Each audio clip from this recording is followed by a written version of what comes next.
श्री शिवाय नमस्तुभ्यम दोस्तों। यहाँ गुरुजी ने नित्य पूजा पाठ के जो नियम हैं उनके बारे में बताया है। उन नियमों का पालन करके हम मनोवांछित फल पा सकते हैं। तो आइए सुनते हैं हम गुरुजी के ही श्रीमुख से उन नियमों को।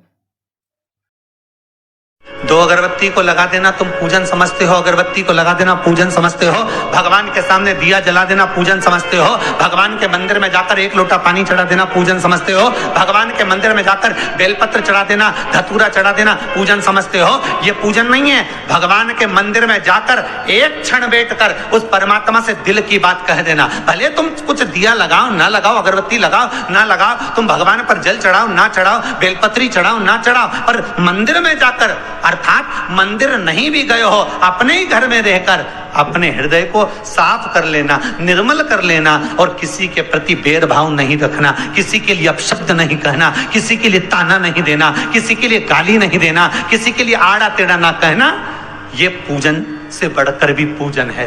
आपके घर में जो दीपक होता है, दिया जो आप प्रज्वलित करते हो, तेल का दिया अगर आपको लगाना रहता है तो वो दिया अलग ही रखें। घृत का दिया अगर आपको लगाना है तो वो अलग ही रखें। घृत के दिए में तेल का दीप नहीं लगाना चाहिए और तेल के दीप में घृत का दीप नहीं लगाना चाहिए। कई लोग कहते हैं, कई लोगों का एक प्रश्न रहता है, महाराज जी गुरुदेव हमारा इतना सा कहना है कि हम मंदिर जाते हैं, रोज दिया लगाने जाते हैं, हम भगवान को रोज दिया लगाते हैं, पर एक बात समझ में नहीं आती, हमारे सालों निकल गए दिया लगाते लगाते, उसके बाद भी मैं दुखी क्यों? भगवान ने मेरे क्यों नहीं सुनी?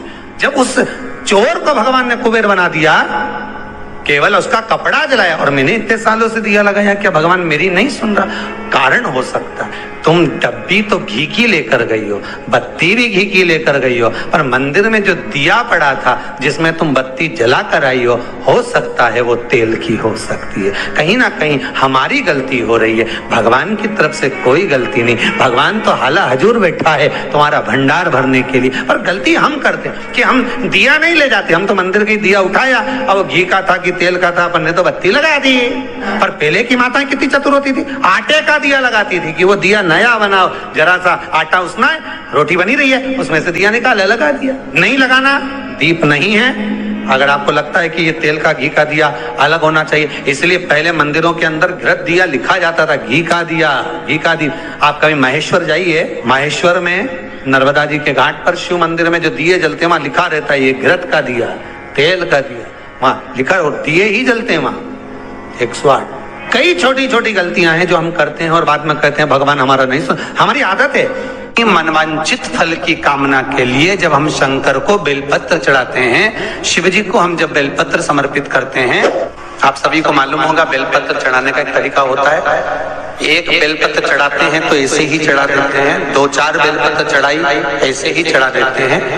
पर यदि 11 बेलपत्र, 21 बेलपत्र, 51 बेलपत्र, 108 बेलपत्र, 108 से भी ज्यादा यदि बेलपत्र हम अगर शंकर को समर्पित कर रहे हैं तो आखिरी बेलपत्र में हमें या तो चंदन या चावल या लाल चंदन, कुछ भी अबीर गुलाल कुछ भी रखकर मध्य पत्ती पर रखकर भगवान को समर्पित करना पड़ता है अपनी कामना की पूर्ति के। अगर हमने 108 ऐसी चढ़ा दी या 11 पत्ते ऐसी चढ़ा दिए तो उसमें कामना की पूर्ति नहीं है, और आखिरी 10 चढ़ा दिए तो आखिरी 11वीं बेलपत्र पे हमें कुछ रखकर देना ही पड़ेगा। तो वो ये जरूरी नहीं है कि आप धन रख कर दें, पैसा रख कर दें या संपदा रख कर दें, उसमें अबीर गुलाल चंदन चावल जो तुम्हारा मन पड़े पुष्प आदि उस पर रख। आपने देखा होगा, आप लोग तो करते रहते हो ना पूजा, तो जहाँ पंडित जी अभिषेक कराते हैं तो आखिरी की बेलपत्र पे वो लगा के सब दे ही देते हैं, लो चढ़ाओ। तो कभी आपने पंडित जी से पूछा कि आखिरी बेलपत्र पे आपने लगा के क्यों दिया? कोई लिख के रख लेता है नमः शिवाय, उसको रख देता संभाल के, सब चढ़ा देगा, उसके बाद वो चढ़ाएगा। उसका कारण क्या है? रावण संहिता कहती है कि लंकाधिपति लंकेश जब भी बेलपत्र समर्पित करता था, आखिरी बेलपत्र जब समर्पित करता था तो शंकर को कुछ देकर ही समर्पित करता। शिवलिंग पर बेलपत्र चढ़ाना, जल चढ़ाना, इसका भी एक नियम होता है। शंकर जी पे शिवलिंग पर जल कहाँ चढ़ाया जाता है? सबसे पहला जल अगर शंकर जी को चढ़ाने जा रहे हो तो शंकर जी के जो चरण है जहाँ से पानी नीचे गिरता है उसके सीधे वाले भाग पर, अपने हाथ का सीधा भाग वहां जल चढ़ाओ। फिर जहां लेफ्ट भागे वहां जल चढ़ाओ। जहां शंकर भगवान का शिवलिंग रखा हुआ है, तीसरे नंबर का जल वहां चढ़ाना चाहिए। चौथे नंबर का जल भगवान शंकर के शिवलिंग पर चढ़ाना चाहिए। पांचवें नंबर का जल ऊपर अगर जलाधारी लगी हो तो उसमें चढ़ाओ। नी हो जलाधारी तो भगवान शंकर का जहां नंदी बैठा है, नंदी का एक पांव ऊंचा रहता है, उस पांव के पास में जल चढ़ाना चाहिए। ऐसे 5 स्थान दिए हैं जल चढ़ाने के लिए। शिव जी का स्नान कितनी चीजों से होता है? 5 चीजों से। पंचामृत, दूध, बोलते जाओ, दही, फिर घी, शहद, फिर शक्कर। ये 5 चीजों का प्रमाण क्या है? शास्त्र कहता है दूध चढ़ाने से घर में संतान की वृद्धि होती है। दही चढ़ाने से भगवान शिव के, अगर शिवलिंग पर हम दही चढ़ाते हैं, उससे परिवार में प्रेम बढ़ता है। क्या बढ़ता है? प्रेम।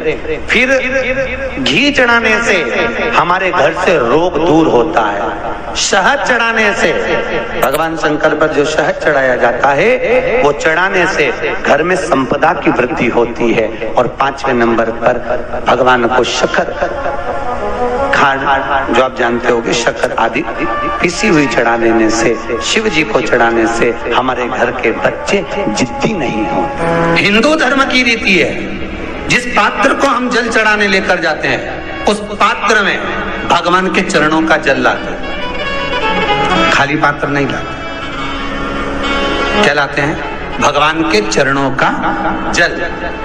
उस चरणों तक को लेकर आए, घर में रखा, सबने अपने नैनों में लगाया, हृदय में लगाया, चित्तवृत्ति में लगाया। खाली पात्र हम लेकर वापस नहीं आ रहे हैं। शिव मंदिर में जब जब जाओ, जल चढ़ाने के लिए जाओ, पात्र तुमने शंकर जी को पूरा पानी चढ़ा भी दिया, तो शंकर के चरणारविंद का थोड़ा सा जल पात्र में डाल के, भले 2 बूंद लाओ, 4 बूंद लाओ, इतना सा लाओ, पर लाओ और उसको पूरे परिवार के नेत्रों में जब लेकर आए हो चरणों तक तो लगाओ। पर खाली पात्र नहीं लेकर आना। खाली पात्र लाने में ध्यान दीजिए, जब आप पूरा जल समर्पित कर देते हैं, जल समर्पित भी पूरा करना है। भगवान को चढ़ा रहे हो तो पूरा समर्पण होना चाहिए, पूर्ण समर्पण। इसलिए शंकर भगवान को अधूरा समर्पण नहीं, इसलिए श्रीफल भी पूर्ण चढ़ता है। शंकर जी के मंदिर में श्रीफल नहीं फूटता, पूर्ण श्रीफल। बेलपत्री भी पूरी, चावल का दाना भी चढ़ेगा तो आखा, फल भी चढ़ेगा तो आखा, फूल भी चढ़ेगा तो आखा। भगवान को कोई चीज खंडित नहीं चढ़ती। शिव जी को जल भी चढ़ेगा तो पूर्ण। जिस जल को चढ़ाने के लिए लेकर गए उसको बचा कर नहीं लाना है शिव मंदिर में से, संपूर्ण। भक्तों की आदत रहती है, और आपने भी गलती करी होगी, गए होगे, चढ़ाकर भी आए होगे, पूरा पानी भी उंडेल कर आए होगे, चढ़ा भी दिया, छोड़ भी आए, पर लेकर नहीं आए होगे। कई लोग गलती कर जाते हैं और फिर बाद में कहते हैं हम तो इतने साल से पूजन कर रहे हैं, भगवान हमारी सुन ही नहीं दिया। तो भगवान के मैं तो तैयार बैठा, पर तू नवा के चली जाए, लेके तो कहीं जाए। भगवान थोड़ी ना कहेगा कि तू मेरे पास में आए तो मेरे चरण की रज लेकर जा। भगवान थोड़ी ना कहेगा कि मेरे पास में आकर तू ये लेकर जा।